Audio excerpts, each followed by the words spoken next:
அன்பு உள்ளங்களுக்கு வணக்கம். அன்பர்களே, நம்முடைய தினதினம் வாழ்க்கையிலே நம்முடைய காரியங்களுக்கெல்லாம் மந்திரங்கள் துணை கொண்டு அதை நமக்கு சாதகமாக மாற்றிக்கொள்ள முடியுமா என்கின்ற ஒரு அடிப்படையில் இன்றைய வீடியோவை நாம் பார்க்கலாம். இந்த மந்திரங்கள் பற்றியான ஒரு நுட்பங்களை எல்லாம் சென்ற வீடியோவில் வெளியிட்டிருக்கிறோம். அதை பார்க்காதவர்கள் சென்று பார்த்து கொள்ளுங்கள். நம்முடைய ஞானாசிரமம் சேனலை முதல் முறையாக பார்க்கிறீர்கள் என்று சொன்னால் சப்ஸ்கிரைப் செய்து வைத்துக் கொள்ளுங்கள். உங்களுக்கான அரிய வீடியோக்கள் உங்களை சேரும்.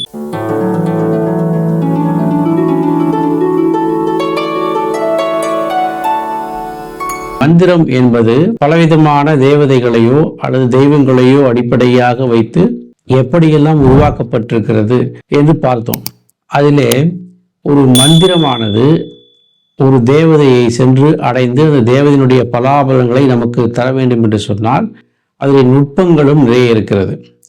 ஒரு உதாரணமாக, ஒரு தெய்வத்தினுடைய மந்திரத்தை நாம் உச்சரிக்கிறோம் என்று சொன்னால் அந்த தெய்வத்தினுடைய பீஜம் என்று இருக்கிறது. அதாவது சரஸ்வதி தெய்வம் என்று சொன்னால் அதனுடைய பீஜமாக ஐம் என்று சொல்லப்படுகிறது. அப்படின்னு சொன்னால் ஐம் என்கின்ற மந்திரத்தை எப்படி, எந்த தொனியிலே, எந்த மாத்திரை அளவிலே அதை உச்சரிக்க வேண்டும், அந்த அளவிலே அதை உச்சரிக்கும் பொழுது அந்த சரஸ்வதியினுடைய கடாட்சத்தை பெறுவதற்கு வாய்ப்பு இருக்கும். ஆனால் அதே சமயம் ஒரு மந்திரத்தினுடைய ஒளி அதிர்வுகளை, அந்த ஒளி அதிர்வுகளை நாம் வெறுமனே அனுப்பினால் அதற்கு பெரிய பலாபலங்கள் இருக்காது. அதாவது வெறும் ஐம் என்று சொன்னால், சரஸ்வதியினுடைய பீஜம் என்று சொன்னால், அந்த ஐம் என்கின்ற வெறும் அந்த ஒரு சொல் மாத்திரம் அந்த சரஸ்வதியினுடைய கடாட்சத்தை பெற்றுத் தருவதில்லை. அதனோடு உங்களுடைய கோரிக்கைகள் என்னவோ அந்த கோரிக்கைகளையும் ஒரு குறிப்பிட்ட அலைவரிசையில் சேர்த்து அந்த மந்திரத்தை சொல்ல பழக வேண்டும். உதாரணத்திற்கு, இப்பொழுது ரேடியோ அலைவரிசையிலே வெறும் மின்காந்த அலைகள் மட்டும் நமக்கு சேர்கிறது சொன்னால் அந்த மின்காந்த அலைகளை எந்த விதமான ஒரு ரியாக்ஷனும் இருக்காது. அந்த மின்காந்த அலைகளோடு சவுண்டையும் லைட்டையும் சேர்த்து அவர்கள் மீண்டும் அதையும் இந்த ஒளிகாந்த அலைகளாக மாற்றி அந்த காந்த அலைகளை மின்காந்தங்களோடு சேர்த்து அனுப்புவார்கள். அப்பொழுது நம்முடைய கோரிக்கைகளை சென்று சேர்க்கின்ற வகையிலே அந்த பீஜங்கள் இருக்கிறது. பீஜ மந்திரம் என்பது எது என்று சொன்னால் ஒரு மின்காந்த அலையை போல. அப்போ அந்த மின்காந்த அலையை போல அது செயல்படுவதற்கு அதன் பின்னால் நம்முடைய கோரிக்கைகளும் சேர்ந்து செல்லும் பொழுது அப்பொழுது அந்த மந்திரமானது நமக்கு பலன் தரும். உதாரணமாக, ஐம்கௌரி என்று சொன்னால் ஐம்கௌரி என்று சரஸ்வதியை நாம் ஈர்ப்பதற்காக நாம் சொல்லுகின்ற ஒரு வார்த்தையாக இருக்கும் பட்சத்திலே அது நமக்கு வசமாகும். அதே சமயத்தில் நம்முடைய கோரிக்கைகள் நிறைவேற வேண்டும் அல்லவா? அந்த கோரிக்கைகள் நிறைவேறுவதற்கு கோரிக்கைக்கான ஒரு அடிப்படையையும் நாம் சொல்ல வேண்டும். அப்போது ஒரு பாலா மந்திரத்தை சொல்லுகிறோம். அப்போது பாலா மந்திரத்தை சொல்லும் பொழுது பாலாவிடத்திலே பாலா எனக்கு வசமாக வேண்டும் என்கின்ற ஒரு தத்துவத்தையும் அடிப்படையாக சேர்த்து சொல்ல வேண்டும். சரஸ்வதி மந்திரம் சொல்லுகிறோம், சரஸ்வதி எனக்கு வசமாக வேண்டும் என்ற ஒரு அடிப்படை தத்துவத்தை சொல்லுவதுதான் பீஜ மந்திரத்தினுடைய அடிப்படை. அதே சமயம் ஒரு தெய்வம் நமக்கு வசமான பின்பு வசப்படுத்திய தெய்வத்தினுடைய ஒரு அருளை வைத்துக்கொண்டு நம்முடைய காரியத்தை எப்படி செயல்படுத்த வேண்டும், இதற்கு கிரியா மந்திரம் என்று ஒரு பெயர் உண்டு. அதாவது பீஜ மந்திரம் என்பது ஒரு தெய்வத்தை நீங்கள் வசப்படுத்துவதற்கு மட்டும்தான் பயன்படுத்த முடியும்.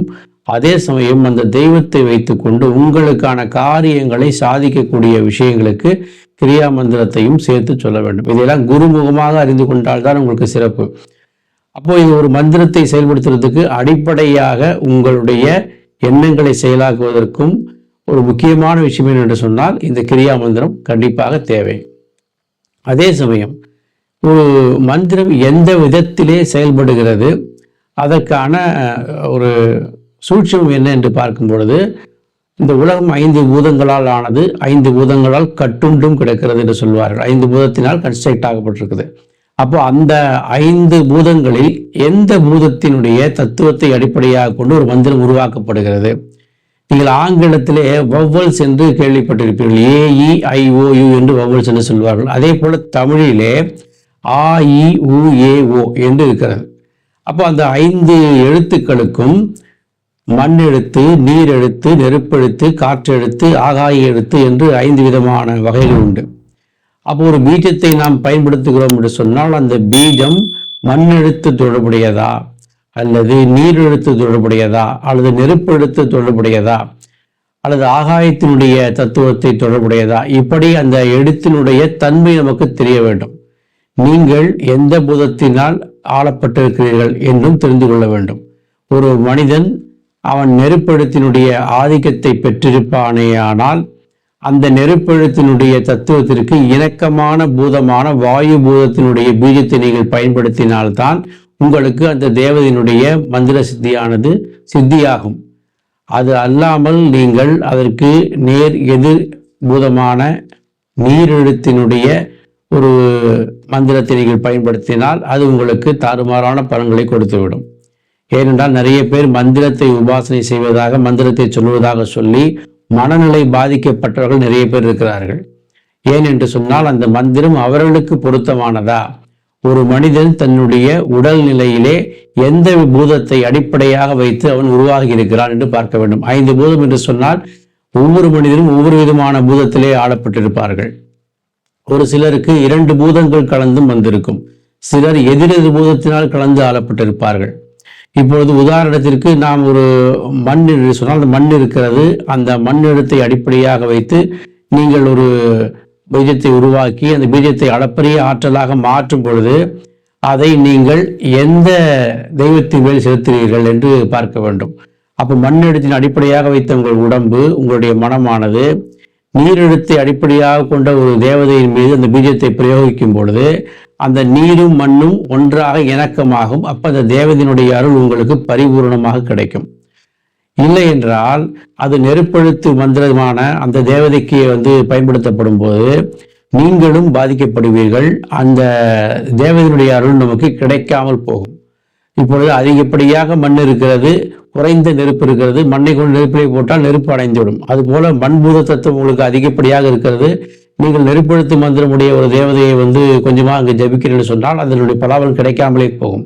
ஒருவேளை நீங்கள் மண்ணெழுத்து பூதம் குறைவாக இருக்கிறீர்கள், நெருப்பெழுத்தினுடைய தேவதையினுடைய ஒரு ஆற்றல் அதிகமாக இருக்கிறது, நீங்கள் மந்திரத்தை பிரயோகப்படுத்தினால் அந்த நெருப்பினாலே இந்த மண் சுடும். அப்போ மண் இந்த உடல் தத்துவம் கெட்டு போகும். அப்போ மன தத்துவம் கெட்டு போகும். ஆகையினாலே உங்களுடைய பூதம் எது என்பதை நீங்கள் முதலிலே அறிந்து கொள்ள வேண்டும். 5 பூதங்களால் ஆளப்பட்ட உடம்பிலே நீங்கள் எந்த பூதத்தை சேர்ந்தவர்கள், அதற்கு இணக்கமான பூதம் எதுவோ அதனுடைய தேவதை எது, அந்த தேவதையினுடைய கொள்கைகள் என்ன, அதற்கு வகுக்கப்பட்டிருக்கிற விதிமுறைகள் என்ன, இந்த விஷயங்களை எல்லாம் நீங்கள் ஒரு குரு மூலமாக அறிந்து கொண்டு அதன் பிறகு இந்த மந்திரத்தை பயன்படுத்தும் பொழுது மந்திரம் நிச்சயம் பலாபலங்கள் தரும். நிறைய பேர் நாங்கள் மந்திரம் சொன்னால் வந்துருமா அல்லது மந்திரத்தினால் ஏதாவது திடீரென்று ஏதாவது நடந்து விடுமா என்று சொன்னால் அதெல்லாம் அந்த காலத்திலே உண்மையாக சொல்லப்பட்ட விஷயங்கள் தான். ஏனென்றால் இந்த உலகமானது நாதத்தினால், அதாவது அலைவரிசை என்று சொல்லக்கூடிய ஒரு ஃப்ரீக்வன்சினால் உருவானதான், சப்தத்தினால் உருவானதான் இந்த உலகம். அப்பொழுது நீங்கள் ஒரு சப்தத்தை உருவாக்கி அந்த சப்தத்தின் மூலமாக ஒரு பொருளை ஆக்கவோ அழிக்கவோ முடியும். ஆனால் அதற்கான முறையான ஒரு பயிற்சியும் முறையான ஒரு செயல்பாடும் இருந்தால்தான் இந்த விஷயங்கள் சாத்தியமாகும். சும்மா புத்தகத்திலே படித்துவிட்டு ஒரு மந்திரத்தை படித்து இந்த மந்திரத்தை கொண்டு நாம் செய்து அடைந்துவிட முடியும். 1000 முறை ஜபம் செய்தால் அல்லது 1,00,000 முறை ஜபம் செய்தால் இந்த மந்திரம் சித்தியாகிவிடும் என்றெல்லாம் சொல்லியிருப்பார்கள். அதன்படி நீங்கள் எத்தனை குட்டிக்கரணம் போட்டு அந்த மந்திரத்தை ஜபித்தாலும் அந்த மந்திரத்துடைய பலாபலம் உங்களுக்கு கிடைப்பது அரிது. அது ஏதோ ஒரு 1000 பேர் செய்தால் ஒரு சிலருக்கு இயற்கையாக அமைந்து விடலாம். ஆனால் முறை என்னவென்று சொன்னால் அந்த தேவதையும் நீங்களும் பொருத்தமானவர்களாக இருக்க வேண்டும். எப்படி ஒரு திருமணம் செய்யும்போது ஒரு ஆணுக்கும் பெண்ணுக்கும் பொருத்தம் என்று பார்க்கிறோமோ அதுபோல ஒரு தெய்வத்தை நீங்கள் அந்த மந்திரத்தை நீங்கள் சொல்ல போகிறீர்கள் சொன்னால் அந்த தெய்வக்கும் உங்களுக்கும் ஆன ஒரு பொருத்தம் இருக்க வேண்டும். அப்படி பொருத்தம் இருந்தால்தான் நீங்கள் சொல்லக்கூடிய மந்திரத்தினால் ஒரு சிறப்பு அமையும். அது மட்டுமல்ல, இந்த மந்திரத்தை சொல்லுகின்ற அந்த அதே சமயம் உங்கள் அந்த காரியங்கள் நிறைவேறுவதற்காக நாம் இந்த கிரியாமந்திரம் சொல்லுகிறோமே, அந்த கிரியாமந்திரம் அந்த தேவதையினுடைய துணை தேவதை, பிரத்யதி தேவதை என்று சொல்வார்கள். ஒரு தேவதை இருக்குது என்று சொன்னால் அந்த தேவதைக்கு பிரத்யதி தேவதை ஒன்று இருக்கும். அந்த பிரத்யதி தேவதையினுடைய சூட்சமத்தையும் அனுசரித்த கிரியாமந்திரமாக சொல்ல வேண்டும். இவ்வளவு விஷயங்கள், நுட்பங்கள் இந்த மந்திரத்திற்குள்ளாக அடங்கியிருக்கிறது. இது தெரியாமல் நாம் இன்றைய காலங்களிலே பலரும் சொல்வதை கேட்டோ அல்லது யூடியூப்லேயோ மற்ற விஷயங்கள்லையோ புத்தகத்திலேயோ இப்படி பல வழிகளிலே வருகின்ற மந்திரத்தை எல்லாம் நாம் தன்னிஷ்டமாக ஏதாவது செய்துவிட்டு அந்த மந்திரம் சொன்னேன் வரவில்லை என்று மந்திரத்தின் மீது ஒரு பொய்யான கருத்தை உருவாக்கி கொள்வது. அப்படி இல்லை என்றால் அந்த மந்திரம் அவர்களுக்கு தொடர்ந்து செய்து அவர் குடும்பத்தில் மேலும் பிரச்சனைகள் உருவாக்கி கொள்வது, இல்லை என்றால் மனநிலை கெட்டு போவது, இப்படி பல்வேறான ஒரு விஷயங்கள் இந்த மந்திரத்தினாலே உருவாகிறது. இதை சரியாக புரிந்து கொண்டு இந்த மந்திரங்களை நாம் குரு மூலமாக அறிந்து அதை முறையாக பயிற்சி செய்தால் இந்த மந்திரத்தினால் ஆகாதது என்று ஒன்றுமில்லை. ஆகையினால் அன்பர்களே, மந்திரத்தை பற்றிய இன்னும் மதிநுட்பமான விஷயங்களை எல்லாம் மேற்கொண்டு வருகின்ற வீடியோக்களை நாம் பதிவிடுகிறோம். இதை பற்றிய உங்களுடைய கருத்துக்களையோ அல்லது உங்களுக்கு ஏற்பட்டுள்ள சந்தேகங்களையோ கீழே கமெண்ட்ல தெரிவித்தால் அதற்கான விளக்கங்கள் வருகின்ற வீடியோக்களில் தொடர்ச்சியாக உங்களுக்கு கொடுக்கப்பட இருக்கிறது. இந்த வீடியோ உங்களுக்கு பிடித்திருந்தால் லைக் பண்ணுங்க. இந்த மந்திரத்தை பற்றி ஆர்வமுள்ள நண்பர்கள், உங்கள் நண்பர்கள் இருந்தால் அவர்களுக்கும் இந்த வீடியோவை ஷேர் பண்ணுங்க. இதன் மூலமாக அவர்களுக்கும் நல்ல பயன்கள் போய் சேரும். மீண்டும் இது போன்ற ஒரு அரிய பதிவிலே சந்திப்போம். நன்றி.